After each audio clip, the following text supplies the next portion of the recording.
Good day mga pa-Jaffers, this is International Master Jem Garcia and welcome back to our YouTube channel.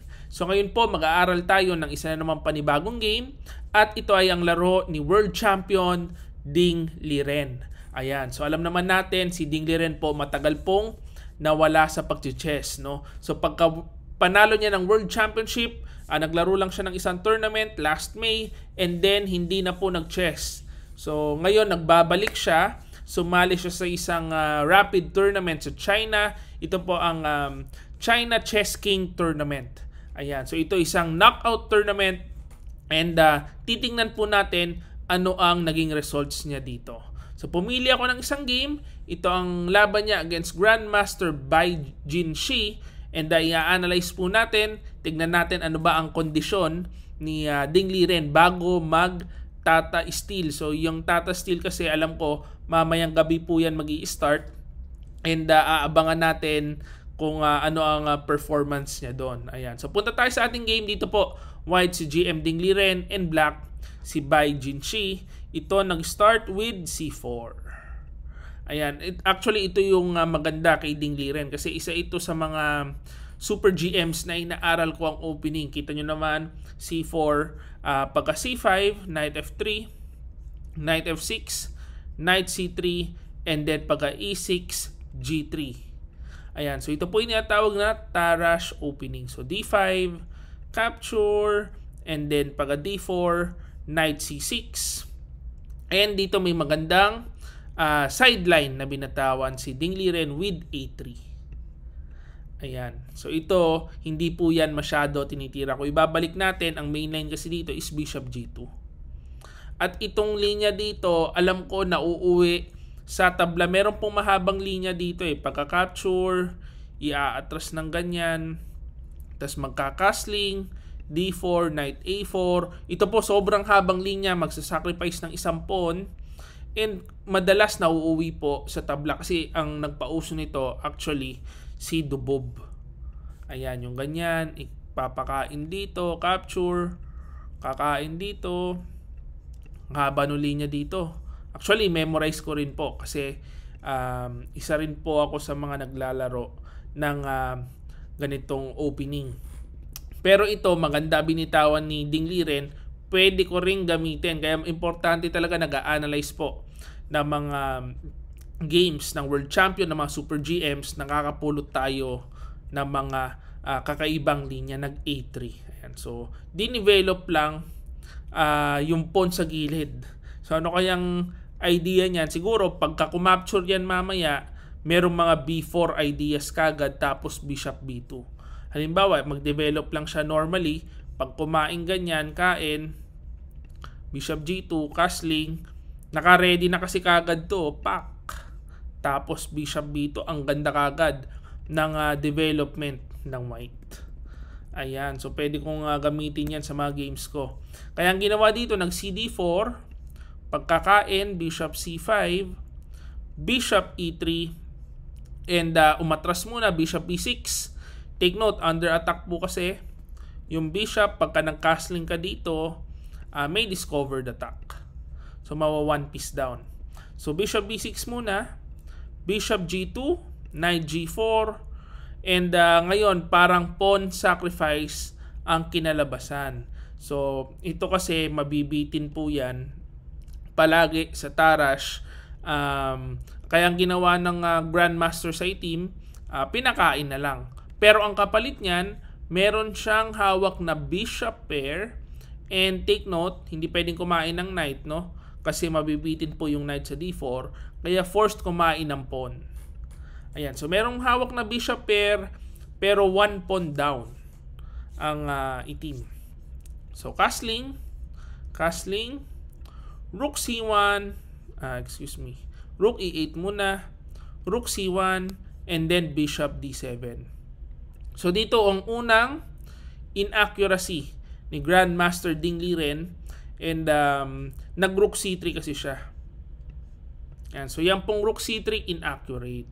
Kasi nga naman, of course, naka-develop na yung Rook. Ang maganda daw, sabi ng ating engine, is mag-Queen D3 lang. I-develop lang din yung Queen.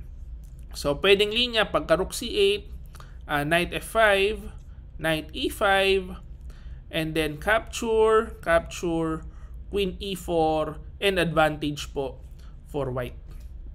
So ibalik natin.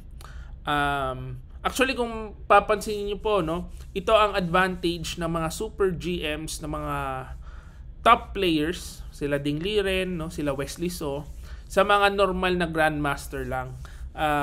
Kung mapapansin nyo, out of the opening, meron kagad lamang dito si Ding Liren.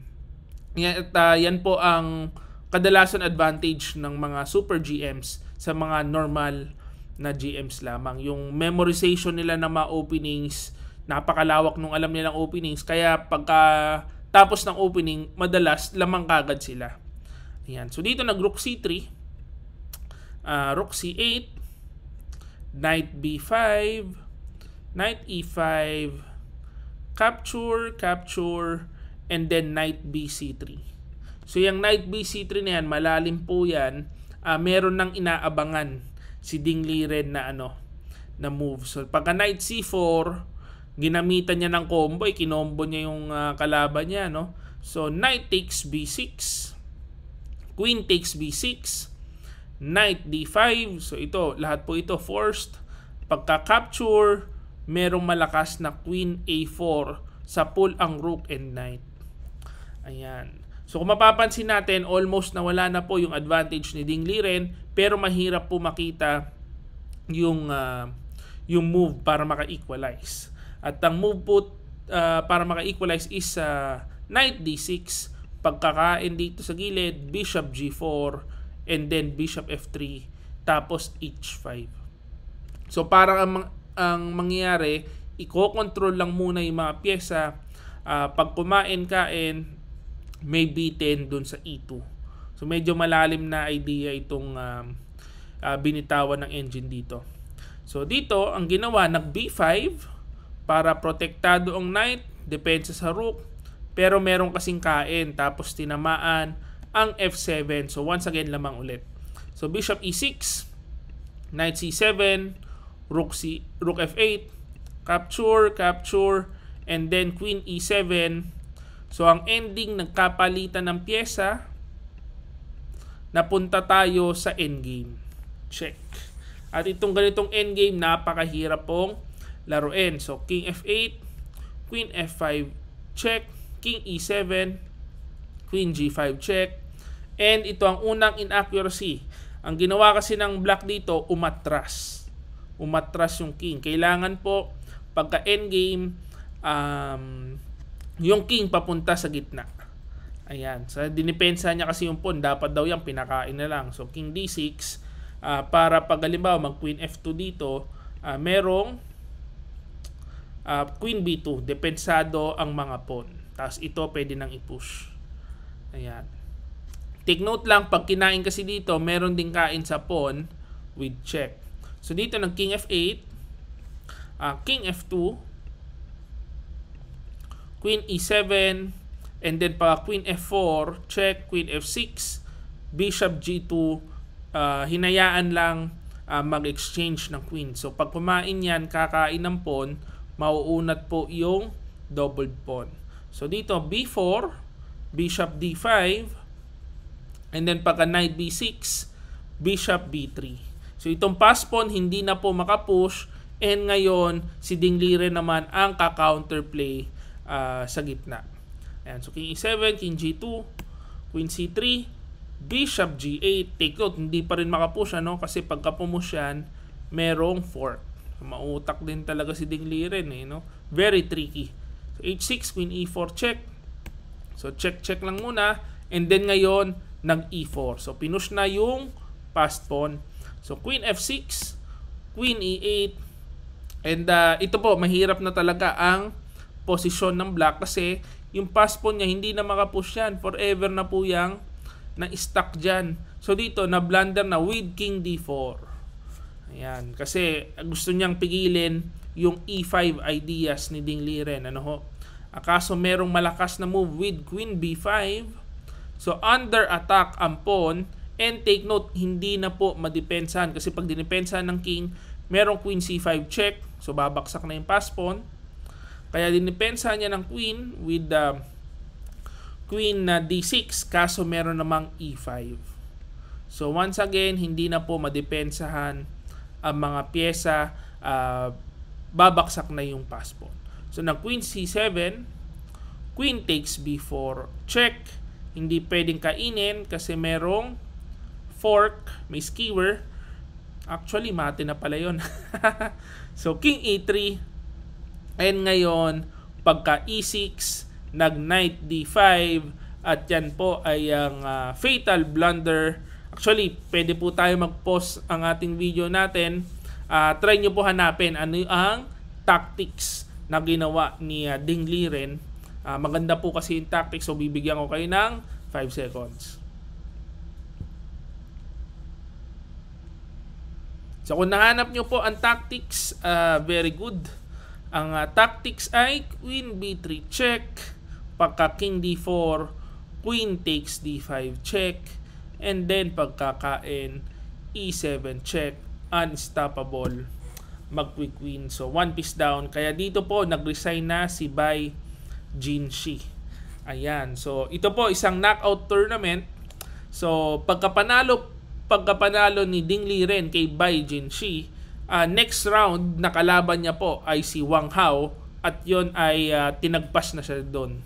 Ayan, inubos siya ni Wang Hao next round. Ayan, kasi syempre 2700 din si Wang Hao, magaling din mag-chess, kaya ubos siya. Wala siya sa best performance niya.